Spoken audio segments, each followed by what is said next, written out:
The man accused of killing and then his parents. Law enforcement officials showing a meat grinder and gas can were found in the trunk of what they say is Guy's car.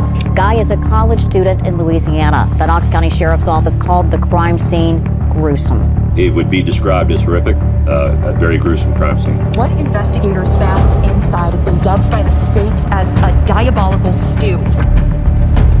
Knoxville, Tennessee, November 2016. A loving family spends a peaceful Thanksgiving together with no idea of the horror to come. Joel and Lisa Guy were the loves of each other's lives. Described by those around them as true soulmates, the pair had been happily married for over 30 years. They invited their children to celebrate Thanksgiving in their family home, the same home that 2 days later would be described by police as a house of horrors.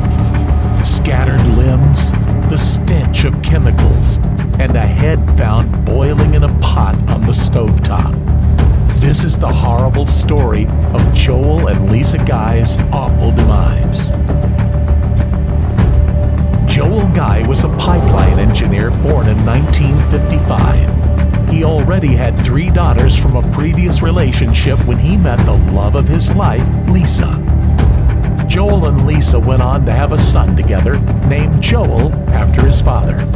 Joel Michael Jr., as he was known, was born in 1988 and was the couple's only child together. Yet Joel Sr. and Lisa remained close to Joel Sr.'s 3 daughters, with one of them describing Lisa as a loving mother to them all. Now, Lisa was not your mother, is that correct? Correct.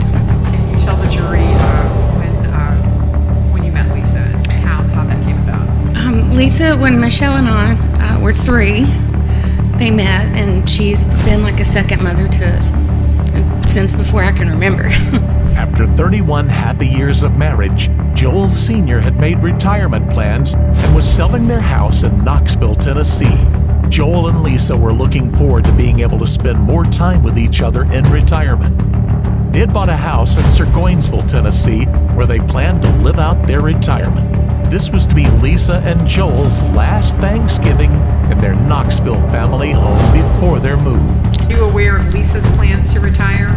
Yes, she was excited about retiring and just spending her time. They were madly in love, so just spending time with each other. It would be a celebration of their life together as they looked forward to a new chapter. But this new chapter would never arrive. Fast forward to Thursday, November 24th, 2016, Thanksgiving Day. The couple invited Joel Sr.'s 3 daughters and their children, along with their son Joel Jr., to celebrate Thanksgiving with them. Joel Jr. was normally reclusive and quiet, but Michelle Tyler, his half-sister, suggests that on this occasion, he was behaving unusually. Michelle states that Joel Jr. made more of an effort with his half-sister's children that Thanksgiving, something he had never done before. Perhaps there was something special about this Thanksgiving, she thought, as the last in the family home. This day was a little different. It was always more, the typical time with Dad and Lisa was more laughing and banter, but if Joel Michael Jr. was there, he wasn't ever hanging with us doing that banter. He would be in his room. And at some point, did he interact, though, with your children? The Thanksgiving was different. The Thanksgiving was completely different. The moment that I arrived, Joel Michael Jr. was talking to us, he never. I'm not sure Joel Michael Jr. knew my kids' names, and so for him to talk to them was odd. She had no idea it would be their last Thanksgiving as a family at all. After the Thanksgiving celebrations were over, Joel Sr.'s 3 daughters left with their children, and Joel Sr. and Lisa Guy remained in the house with their son Joel Jr. Joel Jr. had his own apartment in Baton Rouge, Louisiana, but remained with his parents after the holiday in their Knoxville home, where he had his own bedroom. Joel had been a student at Louisiana State University for several years. Though he had wanted to be a plastic surgeon, Joel dropped out of college in 2015 and had not had a job since. He was reliant on his parents and financially insecure. On the afternoon of Saturday, 26 November 2016, 2 days after Thanksgiving, Lisa Guy went out shopping for groceries at their local Walmart. At 3 p.m. the same day, her son, Joel Jr., was seen shopping in the same Walmart, buying bandages and chemicals. The next day, Sunday, November 27, 2016, Joel Jr. left the Knoxville house to seek medical aid for cuts he had sustained on his hand, driving back to Baton Rouge to be seen at the student clinic. On their own, neither action was suspicious. But on Monday, November 28, Lisa Guy failed to show up for work. Her boss, Jennifer Whited, began to worry. The company Lisa worked for was throwing her a retirement party, and she was missing it. She wasn't answering her home phone nor her mobile. Worried for Lisa's safety, Jennifer placed a call to 911, asking for Knox County police officers to do a welfare check on the Guy family. Yes, I have an employee that has not reported for work today, and highly unlike her. I've tried calling her home number, I've tried calling cell phone, and can't get a hold of her. What can we do about that? Can somebody go by and check on them? Yeah, do you know her address? I do. It is Golden View Lane. And they do have a dog named Jake. I think he's a big baby.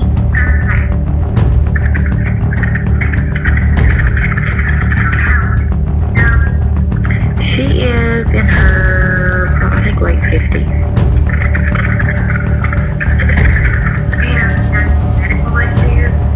No, I mean, she has high blood pressure, but that's all that I know of.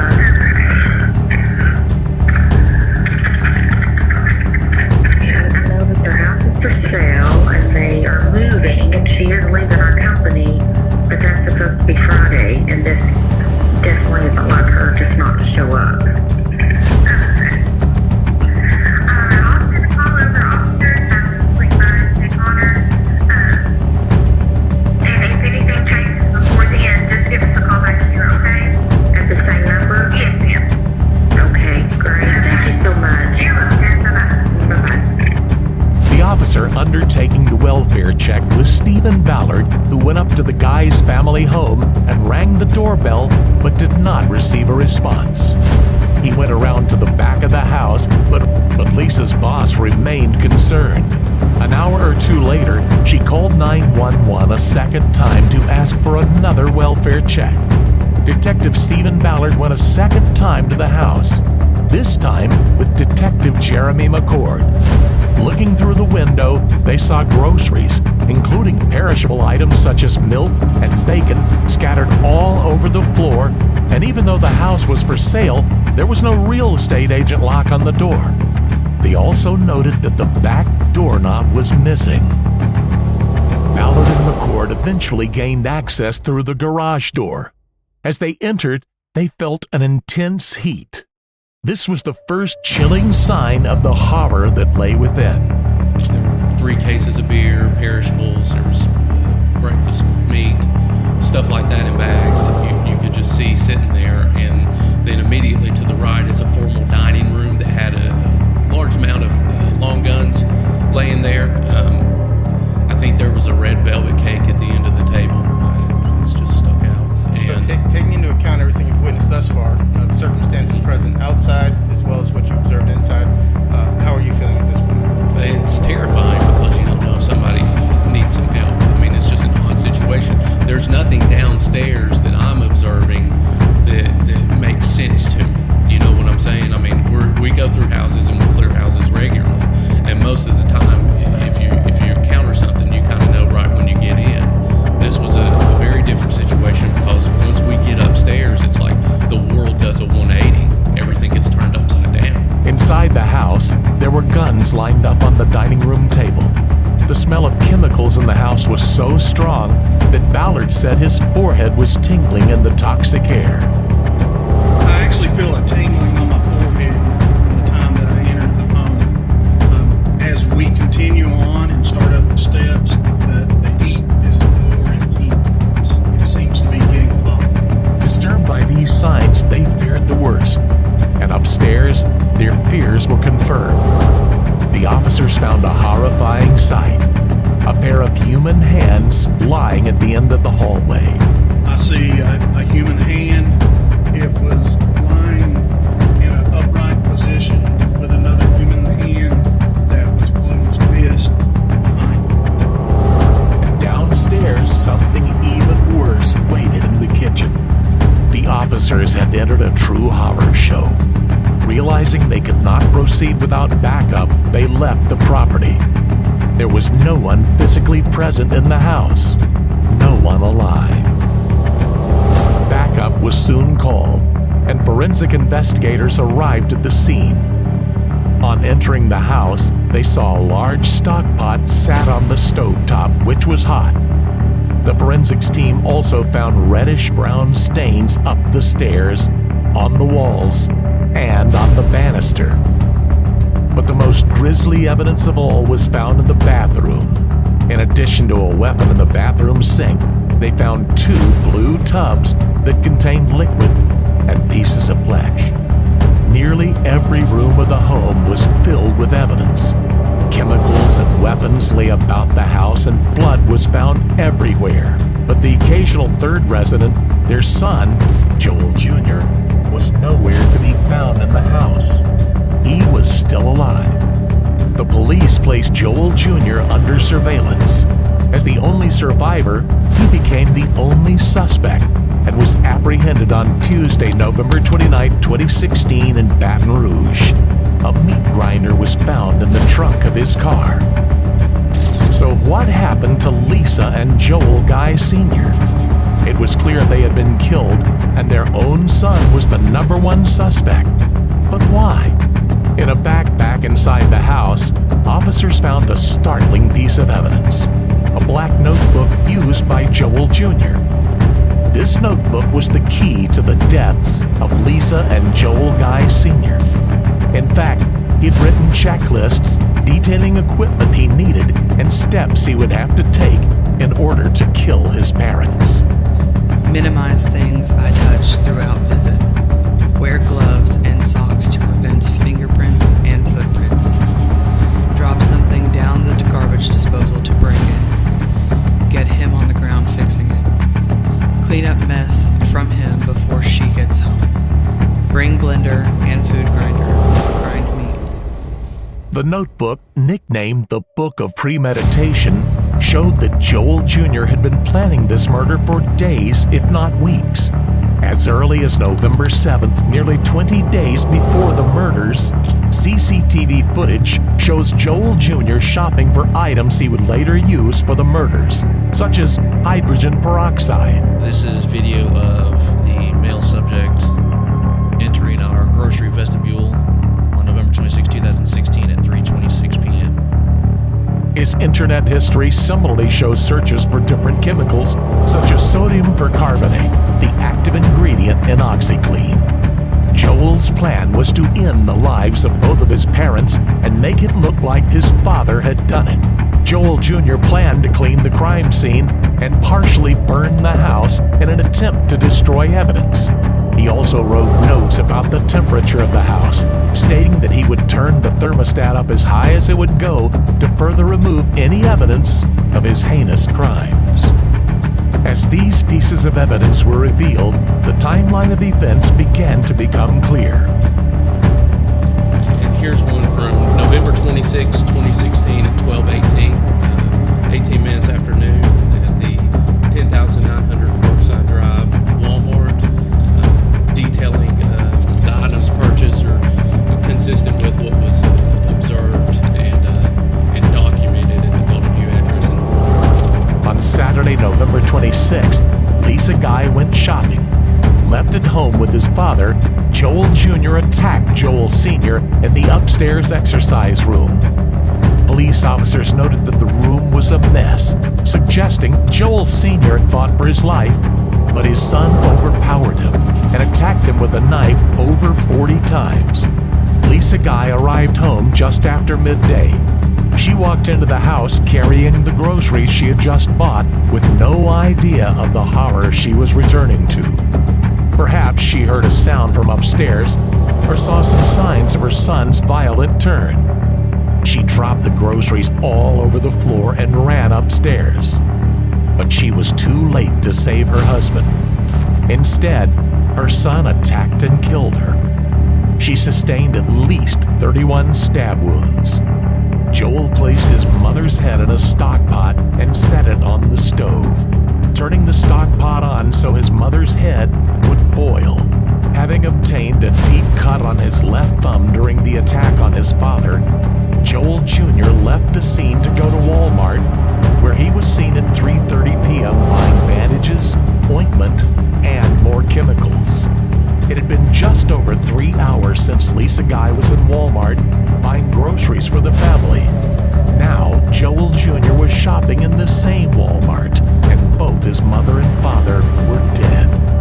Tragically, upon hearing the news that her daughter had been murdered, Lisa Guy's elderly mother collapsed and was taken to the hospital. She died the day before her daughter's funeral. Lisa's brother stated in court that his mom was heartbroken. Found out your daughter was murdered by your own grandchild. It's heartbreaking. My mother died. There were 3 deaths on your hands, one in Joe Michael Guy Jr.'s hands. On that day I lost my family. My mother is gone. My sister's gone. The world has never changed. The impact of this crime is notorious. My grandchildren will be able to read about this horrible, disgusting crime. It will never, ever be the same. The evidence stacked up against Joel Jr. as the case came to trial, yet he pleaded not guilty. Evidence from family and from Joel Jr.'s notebook showed that his motive was financial. Joel Guy Jr. had been financially supported by his parents for his whole life, with Lisa working tirelessly in order to get the majority of her paychecks to her son. Yet as they were nearing their retirement, the couple decided it was time for their 28-year-old son to stand on his own 2 feet and planned to cut him off financially. Joel Jr. had guessed what was happening and was not happy. Realizing that his parents would no longer support him, Joel hatched a plan. He thought that if both of his parents were dead, he would be able to access their $500,000 life insurance policy. On top of this, Joel Jr. would have access to his parents' other assets, such as their cars and their boat. For most of us, hurting any of our family members is inconceivable. But Joel Jr. not only killed the 2 people who loved and supported him the most, but he did it for money. Joel Sr.'s family members took to the stand to confirm he had been planning to cut his son off financially. Joel Sr. had been planning to tell Joel Jr. that coming Christmas, which the family would have celebrated in their new Seguinsville home, had their lives not been cut tragically short. Well, the week before, they were at the house and we were talking about what they were going to do, and they said that they were going to wait till Christmas to talk to Joe Michael, that they were going to have him to start paying his bills and stuff. And this was a close family. They like to talk. And they discuss these plans, and you just can bet that Lisa Guy, who was Mr. Joel Guy Jr.'s biggest fan, his enabler, his supporter, you know that she told him. She had to tell him in advance what he was in for, what was coming up for him. You know that happened. If they're talking about it with Michelle and Angela and Joel Sr.'s sisters in October and November, you know the defendant knew about it, and you know that his mother told him. So he knew what was coming. And he's smart. He's smart enough to know that once his mom retires, once she quits her job, that insurance money's gone. He isn't getting that. He's not getting that. And he's not used to supporting himself. He's used to having support and care from his mother, primarily, taking care of his needs, providing him with an apartment, with utilities, with a car, gas money, paying his bills, his tuition, paying for his books, paying for everything. He's used to having her pay for everything.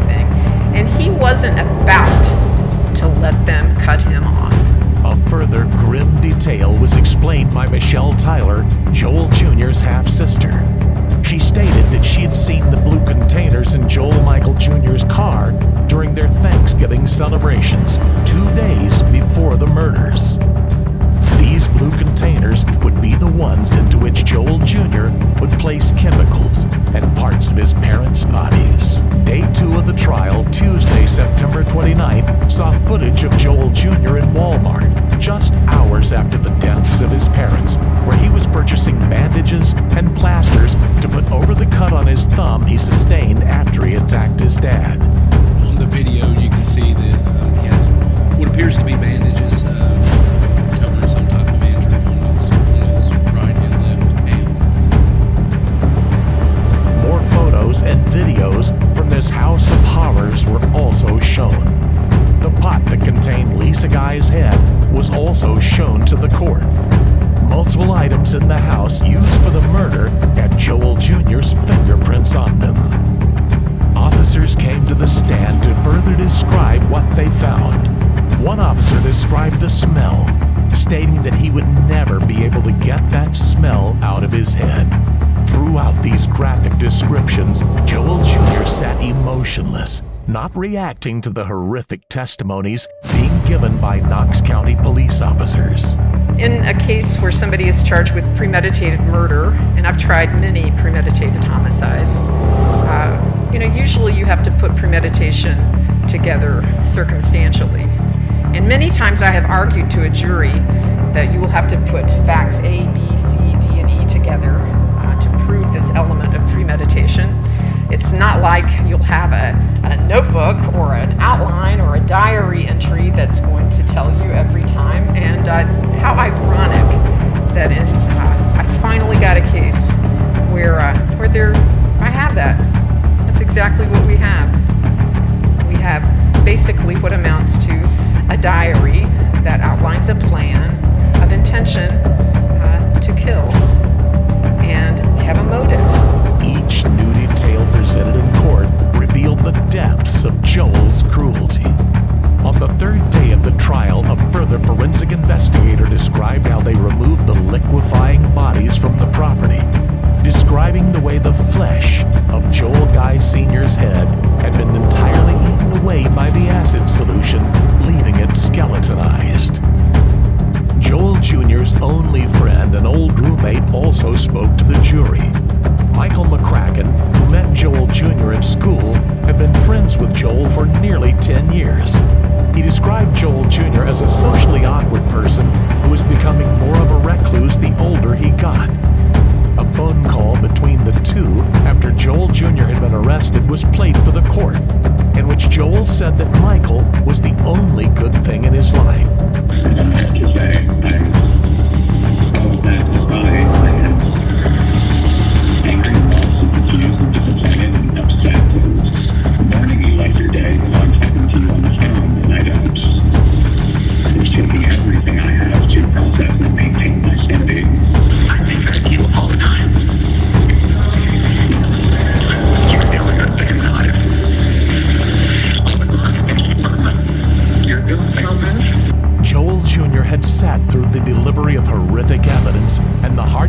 Testimonies from family and friends of his murdered parents. Yet this moment, seeing his best friend in court, was the only time Joel Jr. showed emotion in the trial. The fourth day of the trial, on Thursday, saw the beginning of deliberations. Joel Guy Jr. turned down the opportunity to testify, and the charges against him were read out again.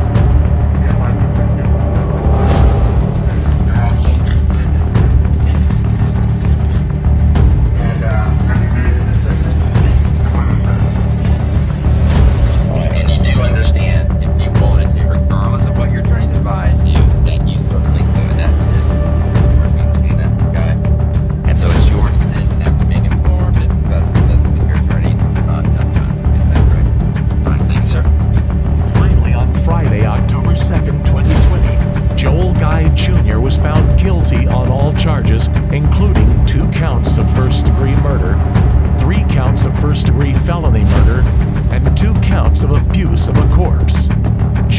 found unanimously guilty on all 7 counts, with over 700 pieces of evidence shown to the court. Joel Michael Guy Jr. remains in prison and is incarcerated at the Northwest Correctional Complex in Tiptonville, Tennessee.